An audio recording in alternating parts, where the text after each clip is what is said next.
Good morning. How are you? A friend of mine told me that I need to purchase some lighting, better lighting, and I don't disagree, but I'm broke.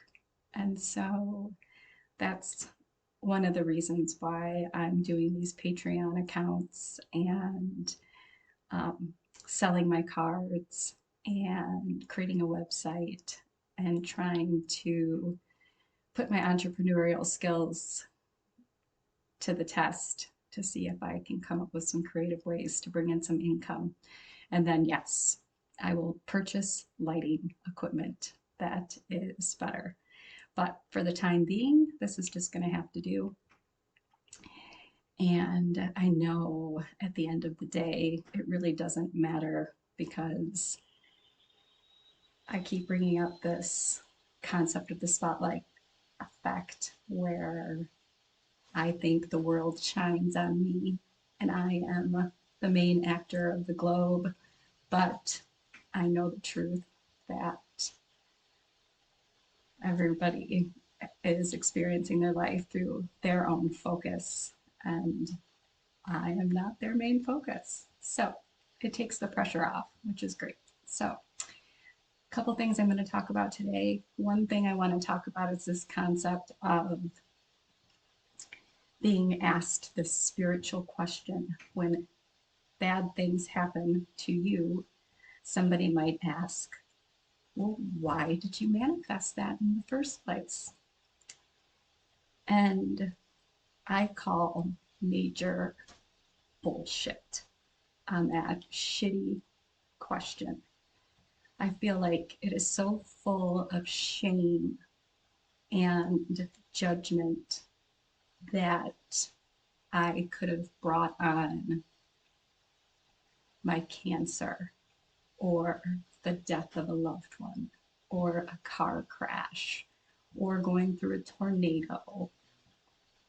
And it just makes me cringe when I hear people talk about how so and so may have manifested their cancer because they wanted to get attention that they never got from a parent or something like that.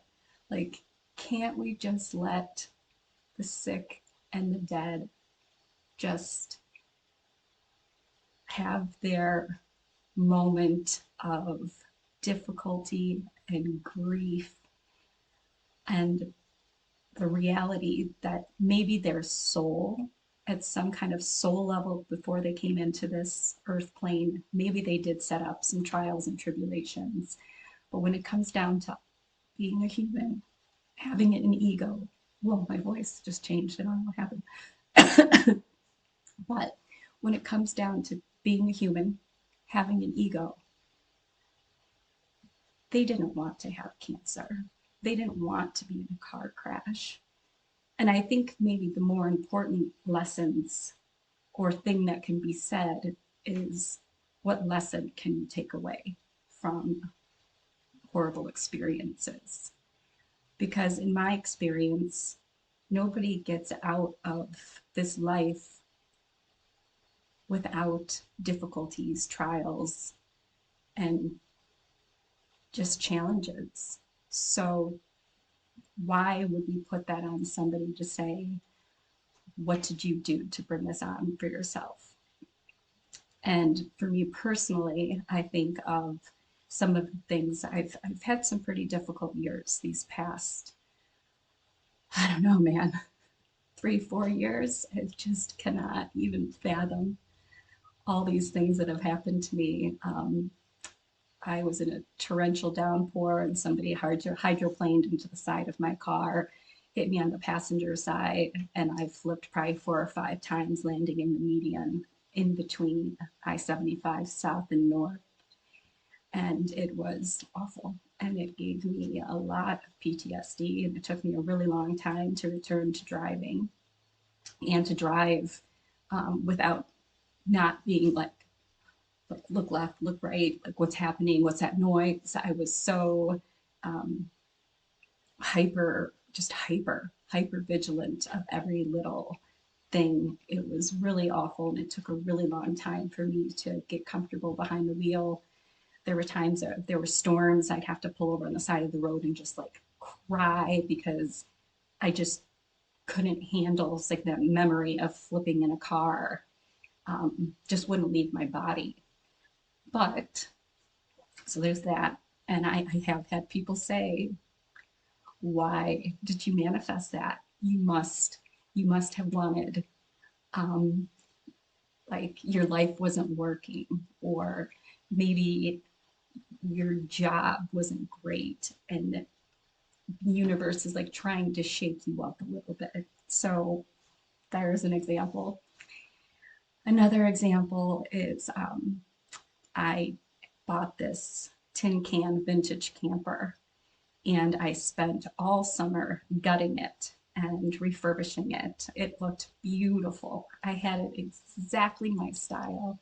There were just little pieces of me just all within the camper. It was so cute. It was really bohemian style. So lots of um, like feathers and cool paintings and like iron, like welded bicycles on the walls and kind of like psychedelic prints. And I actually put some like laminate wood flooring in it, and it was adorable.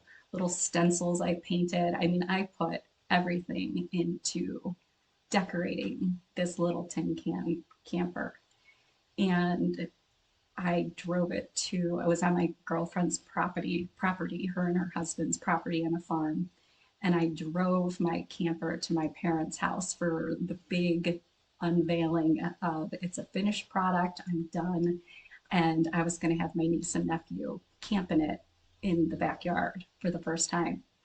And so we did, and it was great. We had a blast. They were so sweet and cute, and we made like pancakes and sausages and stuff like that. And it was literally just on the other side of the road of where our family cabin is. So we didn't really go quote unquote camping. We didn't go to a camping spot, but it was, I don't know,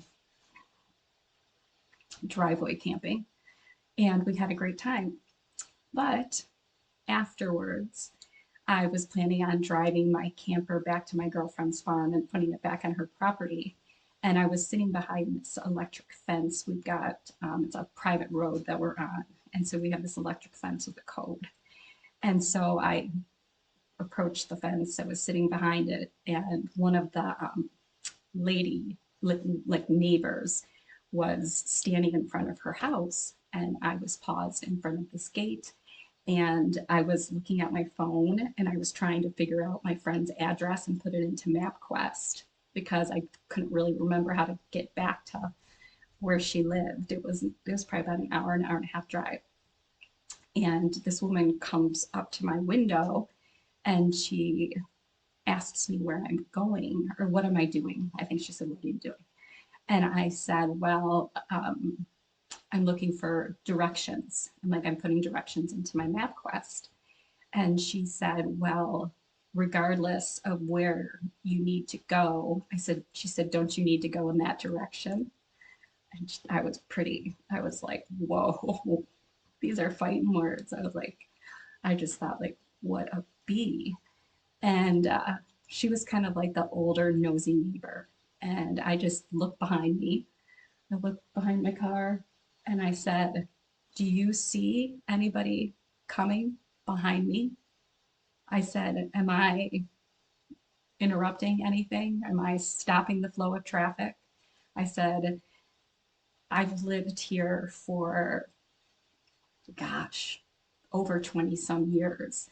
I think she assumed that I was not from here and I wasn't from the lake or one of the neighbors, but I have grown up there since I was like 14, 15 years old, and now I'm 46. So yeah, I was pretty pissy, and she got the message and she backed off. But one thing I didn't notice is that she punched in the electric code for the gate, and so the gate opened. And so all I registered was there's the right of way. I can move forward. And so I started proceeding forward.